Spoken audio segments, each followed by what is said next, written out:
जय श्री कृष्ण दोस्तों, कैसे हैं आप? अच्छे होंगे, स्वस्थ होंगे, अपने घरों में खुश होंगे। आपका बहुत बहुत स्वागत करती हूँ आपके YouTube चैनल पे। जैसे कि आप सभी जानते हैं कि हमारे घर में जब अचानक सी कई परेशानियां आ जाती, कई कठिनाइयां आ जाती, मांगलिक कार्य रुक जाते हैं, बच्चों के विवाह में अड़चने, बाधाएं, रुकावटें आने लगती हैं। समझ में नहीं आता कि ये सब क्यों हो रहा है। मैं आपको बता दूं, इन सब चीजों का कारण हमारे पितृ जब हमसे प्रसन्न नहीं होते, ये भी होता है। तो अपने पितरों को प्रसन्न करना बहुत ज्यादा जरूरी होता है। हमारे पूर्वज हैं, उन्हीं का खून हमारे अंदर है। तो अपने पूर्वज को सबसे पहले प्रसन्न कीजिए, अपने घर से पितृ दोष को दूर कीजिए।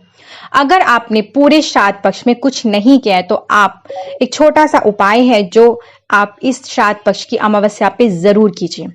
खास तौर से माँ ने जरूर करना ये उपाय, जिससे कि आपके बच्चे के जीवन की हर समस्या, हर परेशानी दूर हो सके। आपने सुबह ब्रह्म मुहूर्त में संभव हो सके तो उठ जाइए, नहीं तो आप जब भी उठते हैं जब आप उठिए, मगर हाँ, आपने ये उपाय करना है जब तक आपने कुछ नहीं खाना है। आपको एक लोटा जल चाहिए, स्टील का लोटा ले सकते हैं, उसमें आप थोड़ा कच्चा दूध ले लीजिए और उसमें आप जल मिला के उस जल को तैयार करेंगे। उसके अंदर आपने थोड़ा सा गंगा जल अवश्य डालना है।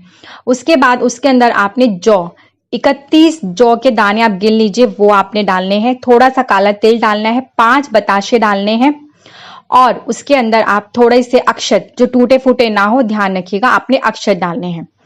ये चीजें आप डाल दीजिए। उसके बाद ये जल लेकर आपने किसी भी पीपल के वृक्ष के पास जाना है, वहां पे आपने ये जल अर्पण करना है और आपने अपने पितरों से प्रार्थना करनी है कि आपके बच्चे के जीवन में या आपके स्वयं के जीवन में कैसी भी परेशानियां आ रही हैं, जो भी आपके घर में बरकत नहीं है, सुख समृद्धि नहीं है, मांगलिक कार्य रुक चुके हैं, कैसी भी समस्याएं हैं, अपने पितरों को शांत करने के लिए आपने प्रार्थना करनी है, उनसे विनती करनी है, झोली फैला के अपने घर की सुख समृद्धि मांगनी है कि आप आगे आगे चले के पीछे बरकत छोड़ के जाइए, हमारे बच्चों के जीवन में खुशियां लेकर आइए, उनके विवाह संबंधी जो भी अड़चने, बाधाएं हैं, रुकावटें हैं, उनको दूर करिए। इस तरह से आप वहां पे प्रार्थना करिए। आपने ये सुबह उपाय करना है। उसके बाद आप जो भी श्राद्ध पक्ष अमावस्या पे जो भी दान पुण्य कर सकते हैं वो अवश्य कीजिए। किसी भी आपके उस दिन दरवाजे पे कोई भी भिक्षु आ जाए, कोई भी मांगने के लिए, जो उसे खाली हाथ मत भेजिएगा, उसे जरूर कुछ खिला के भेजिएगा। संभव हो सके तो गाय को उस दिन आप भोजन में, जैसे पहले बनता है तो रोटी जरूर निकाल दीजिए, वो गाय को खिलाइए। और अगर आप हरा पालक उसे खिला सकते हैं गाय को तो बहुत ही अच्छी बात है, ये जरूर करिए। ये उपाय आपने करना है।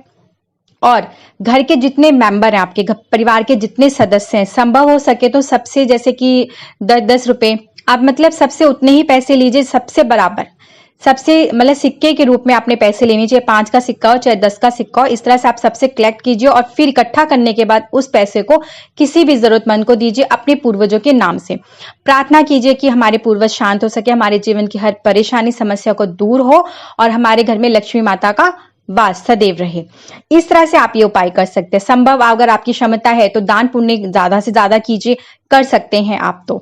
और शाम के समय एक आपने खास उपाय करना है, जैसे कि मैंने सुबह बताया माँ ने ये उपाय करना है, शाम को भी माँ ने ही खास उपाय करना है अपने बच्चों के जीवन की हर समस्या को दूर करने के लिए।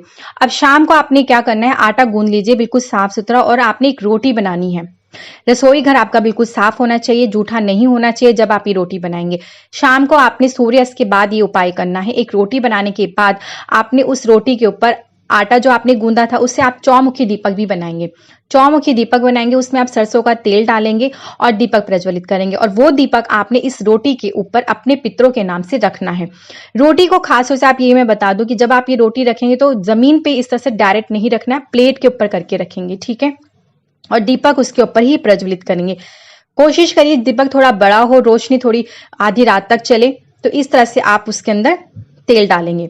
दीपक बनाने के बाद ये दीपक अगर संभव हो सके तो आप अपने घर के आंगन के बीच में रख सके, अगर संभव नहीं है तो आप अपने घर की कोई भी दक्षिण दिशा हो, रसोई घर में अगर ऐसा संभव है तो आप रसोई घर की दक्षिण दिशा की तरफ रख सकते हैं। अगर वहां पे भी संभव नहीं हो पा रहा तो ये दीपक आप अपने घर के जो एंट्रेंस गेट होता है, आपकी दहलीज जो होती है, आप दहलीज पे दक्षिण दिशा की तरफ मुख करके इस दीपक को प्रज्वलित करें। आपको बता दूं कि अमावस्या के दिन, श्राद्ध पक्ष की अमावस्या के दिन जो ये दीपक प्रज्वलित किया जाता है, ये दीपक आपके पितरों को देवलोक तक जाने में रोशनी प्रदान करता है। तो इसलिए आप इस दीपक को जरूर प्रज्वलित कीजिए। जिस तरह से आप अपने पूर्वजों की राह में रोशनी करेंगे, उसी प्रकार वह आपके बच्चों के जीवन में, आपके स्वयं के जीवन में प्रकाश करेंगे, आपको आशीर्वाद देंगे अपना। और जब हमें अपने पूर्वजों का, अपने बड़ों का आशीर्वाद मिल जाता है तो हमारे जीवन की सारी समस्याएं दूर हो जाती है। आप सभी जानते हैं, कहा जाता है ना कि घर से बाहर जाने से पहले अपने से बड़ों का आशीर्वाद लेके जाइए। उसी प्रकार हमारे पूर्वज तो चले गए, हमें उन्हें प्रसन्न करने के छोटा सा अचूक सा उपाय करना है, जिससे कि हमारे जीवन में जो भी बाधाएं, परेशानियां आ रही है, वो सारी दूर हो जाए। इसे विश्वास और यकीन के साथ इस श्राद्ध पक्ष की अमावस्या पे जरूर करिए। यकीन मानिए कि आपके जीवन की हर समस्या का समाधान अवश्य होगा। जय श्री कृष्ण। आप मुझे आज्ञा दीजिए, फिर आऊंगी इसी तरह के बहुत ही सरल अचूक से उपाय के साथ में। जय श्री कृष्ण।